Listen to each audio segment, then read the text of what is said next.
Bonjour à toutes et à tous et bienvenue à ce nouveau Good Morning Market. Nous sommes aujourd'hui le lundi 5 décembre 2022 et on commence donc cette semaine après une semaine qui s'est terminée sur une note négative pour les indices européens, donc qui ont clôturé dans le rouge vendredi, même s'ils ont réussi à dégager une performance positive en hebdomadaire. Alors, le DAX aura été le plus performant vendredi avec une hausse de 0,27%, malgré une baisse des exportations allemandes plus importante que prévu dans un contexte d'inflation galopante, d'affaiblissement de la demande étrangère et de chaînes d'approvisionnement tendues. Alors à Wall Street à présent, les trois principaux indices ont fortement chuté suite à la publication du rapport sur l'emploi américain, le rapport NFP, le président de la Réserve fédérale américaine, Jérôme Powell, ayant signalé en début de semaine que la Banque centrale maintiendrait sa position agressive en l'absence de signes de refroidissement du marché de l'emploi. Mais les acheteurs ont réussi à reprendre le contrôle du marché, ils ont effacé la plupart des baisses dans l'après-midi.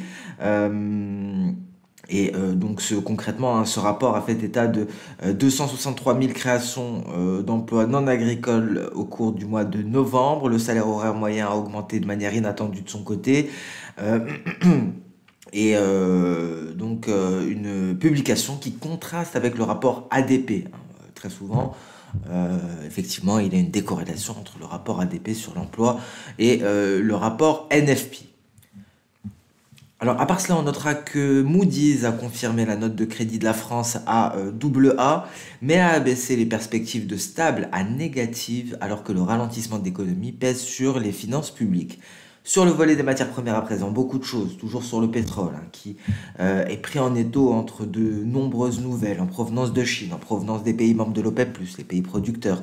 Mais bon, avant de parler pétrole, on va aborder le blé, parce que le blé a chuté de 3% vendredi, et il a atteint un plus bas datant d'octobre 2021. Pourquoi? Parce que le principal exportateur, qui est la Russie, a réalisé une récolte record au cours de la campagne de commercialisation actuelle. Donc cela a pesé sur les prix du blé. Je vous rappelle qu'on était en attente de baisse. On a une projection de soda en cours, hein, sur le blé, et on va le voir, hein, cette projection de soda pointe directement vers un seuil psychologique à 700. On va en parler un peu plus tard. Alors maintenant, on parle de l'or noir, pétrole WTI, comme vous pouvez le voir, à 80 dollars 50. Alors, il y a eu une baisse de plus de 2% vendredi, alors que les pays de l'Union européenne ont accepté de plafonner le pétrole russe à 60 dollars le baril. Les prix de l'or noir ont par la suite effacé la plupart de ces baisses. Ils ont retrouvé des couleurs dans la perspective d'une augmentation de la demande chinoise, hein. On va en parler parce qu'il y a des restrictions liées au Covid en Chine qui sont assouplies, alors qu'en parallèle, l'OPEP+ a maintenu sa production inchangée. Donc en plus de ça, les sanctions du pétrole russe prennent effet.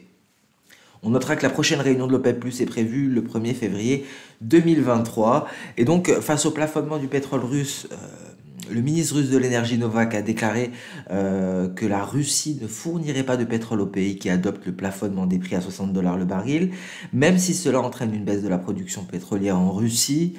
Les sanctions, hein, contre le pétrole russe, je vous le rappelle, entrent en vigueur ce 5 décembre 2022. Donc voilà pour le pétrole. Alors ce qui a boosté les prix du pétrole d'un autre côté, hein, c'est la situation en Chine, la politique zéro Covid. En effet, les autorités chinoises ont assoupli les restrictions liées au Covid dans certaines villes, pas toutes, hein. Il y a trois grandes villes chinoises à retenir: Shenzhen, Tianjin et Chengdu. Dans cette ville, les habitants ne sont plus tenus de montrer un résultat de test négatif pour emprunter les transports publics. Les habitants de Pékin, de leur côté, n'ont plus besoin d'un test négatif pour entrer dans les supermarchés. Donc c'est quand même une grosse avancée, un assouplissement de la politique zéro Covid qui vient laisser espérer une hausse de la demande de pétrole en provenance de Chine et donc qui donne du carburant aux acheteurs sur le marché pétrolier. Alors, un mot sur le gaz naturel. Alors, retour à la case départ, hein, pour le gaz naturel. On avait eu une flambée des prix. On avait alerté, hein, sur ce piège, hein, ce rallye qui, très certainement, n'en était pas un. Ce rallye a été effacé. Retour à la case départ. Et là, on entre peut-être dans le scénario d'une consolidation. On en avait parlé en attendant fin janvier, début février, avant une nouvelle vague de froid. Donc, baisse considérable du gaz naturel. On notera que le terminal GNL de Freeport a annoncé qu'il redémarra sa production initiale vers la fin de l'année. Et donc, suite à cette nouvelle, repli considérable et retour à la case d'épargne pour le gaz naturel. On va le voir d'un point de vue technique, mais avant cela, on va parler indice, on va parler crypto-monnaie, avant de passer aux matières premières pour finir avec le marché d'échange. Les indices. Alors, c'est mitigé sur les indices, on a de réels signaux partout, mis à part le Nasdaq, on va le voir. Alors ici, pour le DAX en données journalières, alors je vous le rappelle, on était coincé sous cette borne inférieure du précédent biseau d'élargissement que l'on voit ici.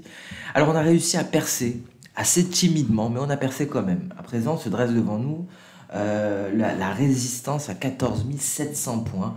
Ce sont les récents sommets qui datent de début juin 2022. Donc ça, c'est la prochaine résistance depuis qu'on a cassé timidement hein, cette oblique baissière. Attention, parce que les vendeurs pourraient reprendre la main et nous replacer en dessous. Mais pour le moment, l'objectif est à 14 700. Si on casse 14 700, c'est direction 14 950, dernier rempart avant le seuil psychologique ultime à 15 000 points.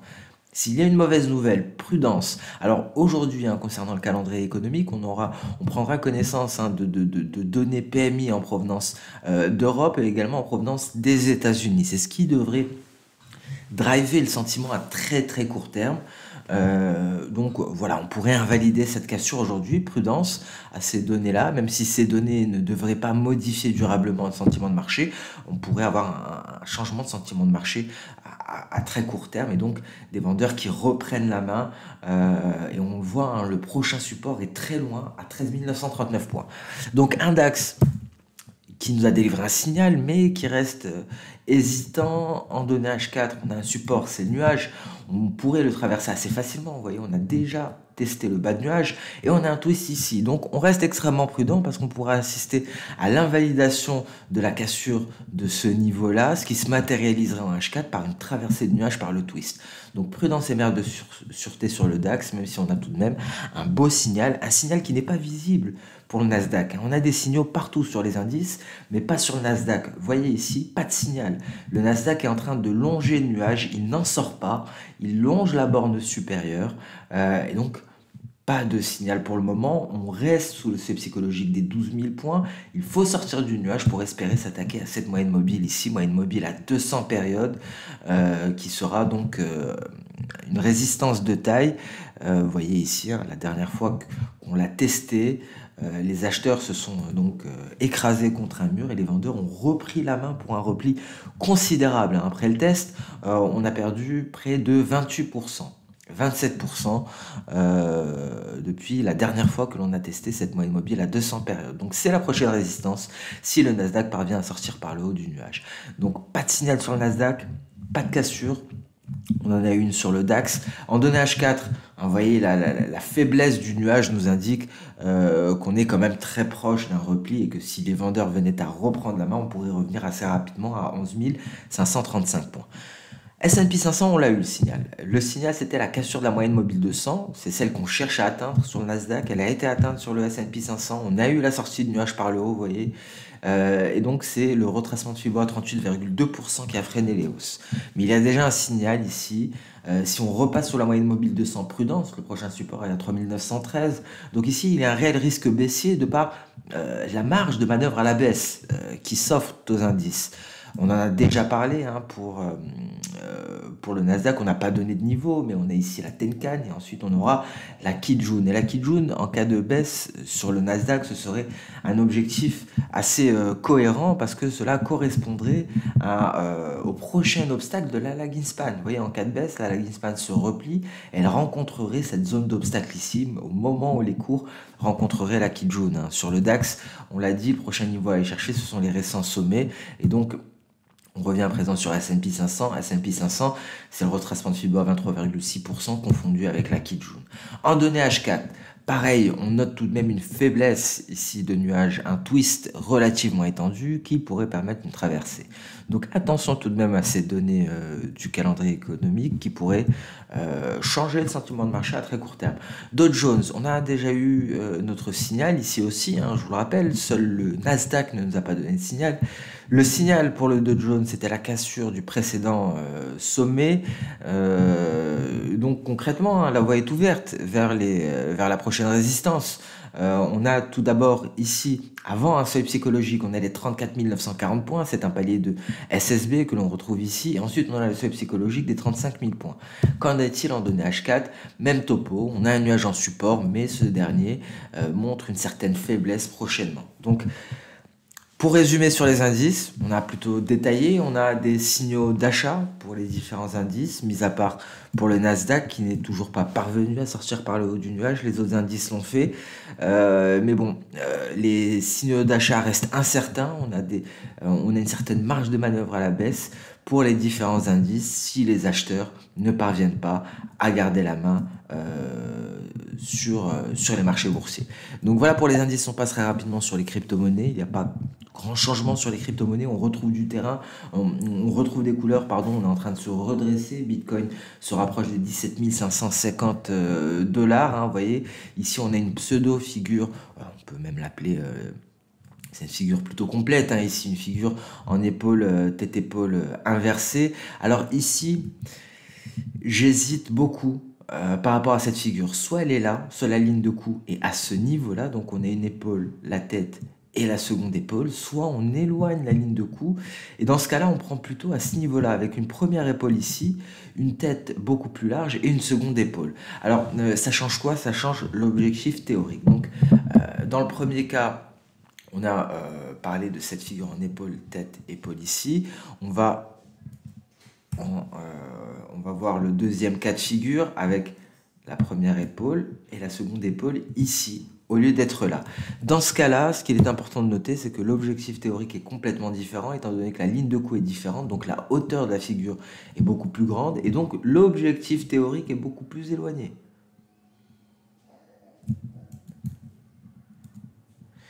Donc voilà pourquoi c'est important de trancher, d'essayer de déceler quelle est la figure. En tout cas, ce qui est sûr, c'est qu'il y a une figure en épaule, tête, épaule inversée.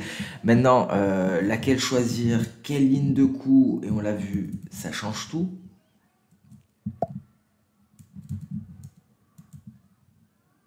Donc c'est vraiment toute la question à ce niveau-là. Donc deux objectifs théoriques, deux figures probables. En tout cas ici, on a déjà un objectif qui nous est donné à ce niveau-là. 18 100, c'est l'objectif le plus rapproché pour le Bitcoin. Si on prend en considération cette première figure ici, avec ces deux épaules et cette tête, second objectif, 18 780 points. Alors, il n'y a pas beaucoup de différence, mais voilà pour cette figure chartiste sur le Bitcoin. L'Ether, c'est la même chose. Alors, vous voyez en données journalières, belle progression, 1293 $, on se rapproche d'un twist et ça c'est très intéressant, hein, vous voyez ici sur Bitcoin également. Et donc s'il devait y avoir une traversée de nuages très prochainement, ça devrait être cette semaine.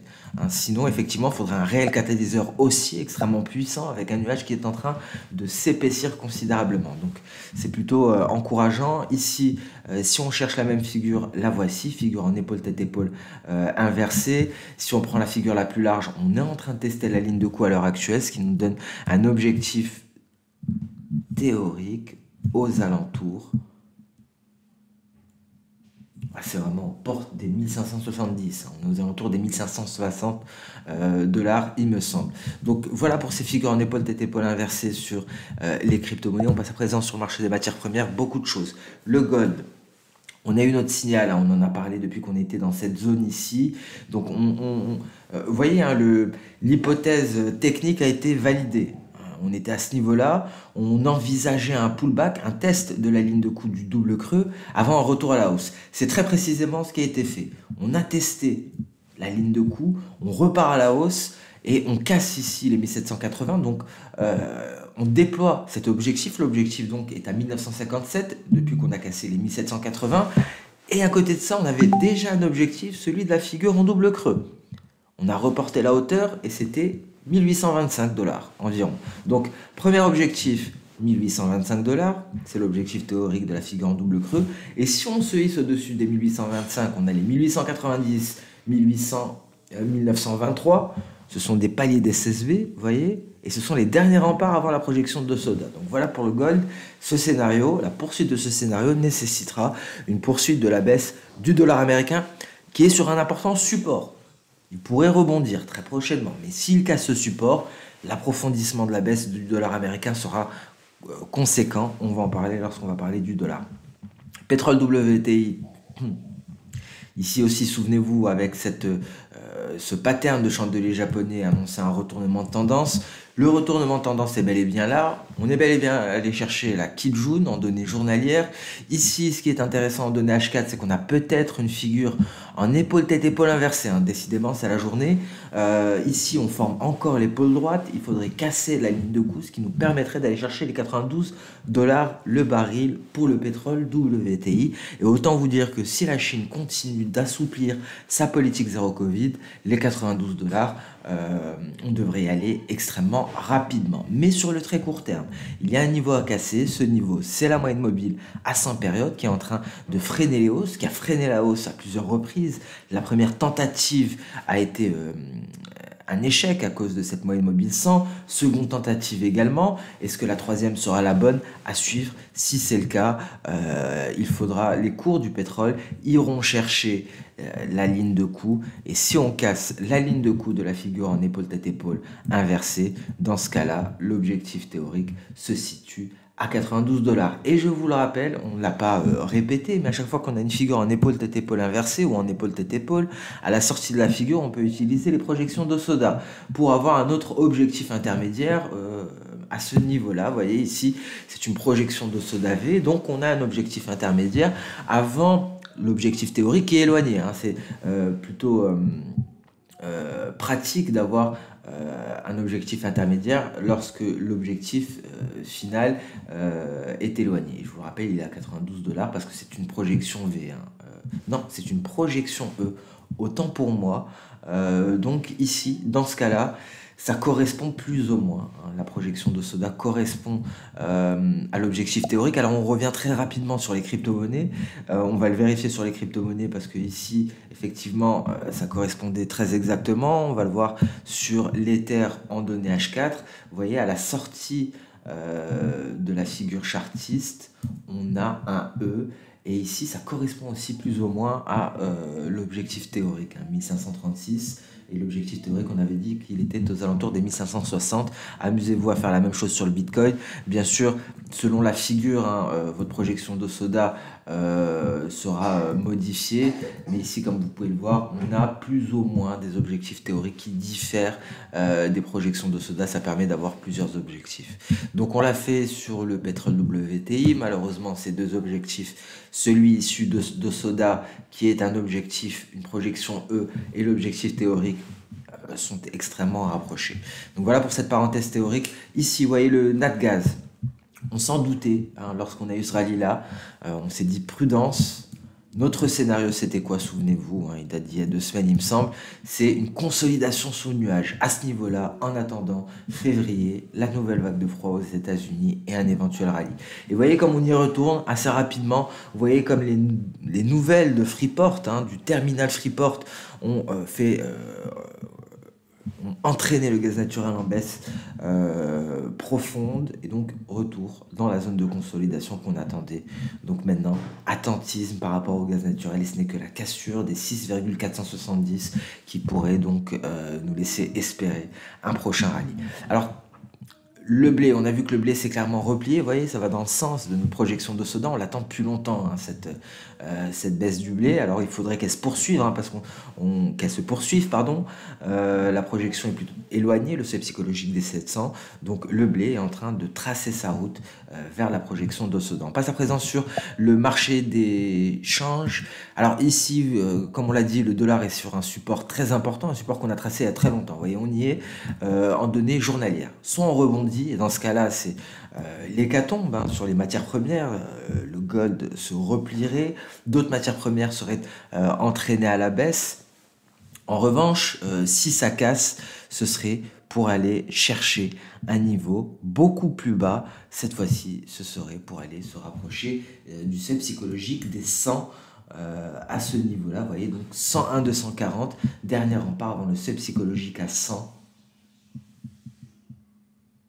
et ça, ce sera vraiment le gouffre technique hein, pour le billet vert. Donc voici les prochains supports à surveiller.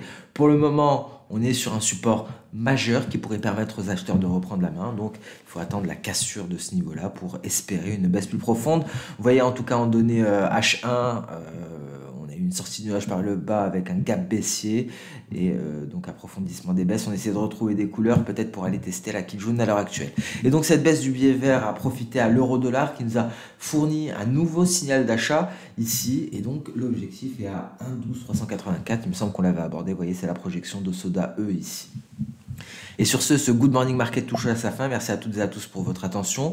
Je vous souhaite un très bon début de semaine, une excellente séance de trading et on se donne rendez-vous mercredi pour le prochain Good Morning Market. Au revoir.